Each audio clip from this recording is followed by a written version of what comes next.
ఎట్లుండేటోళ్ళు ఎట్లయిర్రు. రేవంతాలు sir డ్రామాలకు వెనక పొంటి ఊరికి ఇట్లయినమేందిరా అని గోసలు పడుతురు కావచ్చు. పాపం ఉస్మానియా విద్యార్థులంటే వెనకట ఎట్లుండే, ఇప్పుడు ఏమైతుర్రు? అంత రేవంత్ సారు మయమేనా ఎట్టా? ఎప్పుడో ఒక పూట మాత్రం ఓయు దెబ్బ అంటే ఏందో చూపిస్తారుల్లా. ఆ నడమ రేవంతాలు సారు ఓయుకొస్తే ఎట్లా తరుముతారో చూసినాం కదా.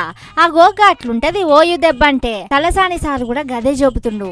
ఈ ముఖ్యమంత్రి గారు అబద్ధాల కోరు ఆ సర్టిఫికెట్లు మాత్రమే ఇచ్చాడు. మీరు చూసారు కదా, వాళ్ళు మాట్లాడుతుంటే ఒకడేమో 1,00,000 ఉద్యోగాలు ఇచ్చిన అంటాడు, ఇంకొకడేమో 70,000 అంటాడు, ఒకడు 60,000 అంటాడు.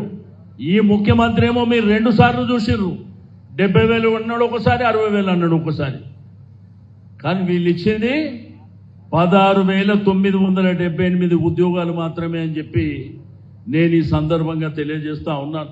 కానీ ఎలరేపట్ల గట్ల లేకపాయే. రేవంతాలు సారొచ్చి మాయమంత్రాలు చేసే మత్పరిచ్చి మాయబుచ్చే ఇంకేం చేస్తారు పాపం. డల్లయిర్రు.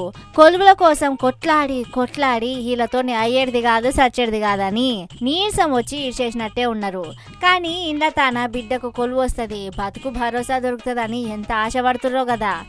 మీ తల్లిదండ్రులు కష్టపడి వ్యవసాయం చేసి కూలి పని చేసి మరి ఏదో వ్యాపారం చేసి మిమ్మల్ని మా పిల్లలు ప్రయోజకులై బ్రహ్మాండంగా చదువుకుంటే వాళ్ళకు ఉద్యోగం వచ్చి వాళ్ళ కాళ్ళ మీద నిలబడితే కుటుంబానికి ఆసరా అవుతారు అనేటువంటి ఉద్దేశంతో వాళ్ళ దగ్గర డబ్బులు లేకుండా అప్పు చేసి కష్టాలు చేసి ఈరోజు హైదరాబాద్ సిటీలో కానీ లేకపోతే వివిధ పట్టణాలలో మిమ్మల్ని చదివించారు.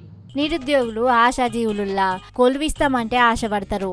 వాళ్ళ జీవితానికి గదే గోలు కదా. కానీ దాంతోనే రాజకీయం చేసిన రేవంతాలు సారు ఇవాళ లక్షల కొలువులు ఇస్తాం, 100 ఇస్తాం, 110 కొలువులు ఇస్తాం, 300 కొలువులు ఇస్తాం అంటుర్రు. 300 కొలువులు తీసుకుపోయి ఎవల ముక్కులో పెడతారు సార్ అని గట్టిగా గదిరిచ్చేటోళ్ళే లేకపాయే కదా.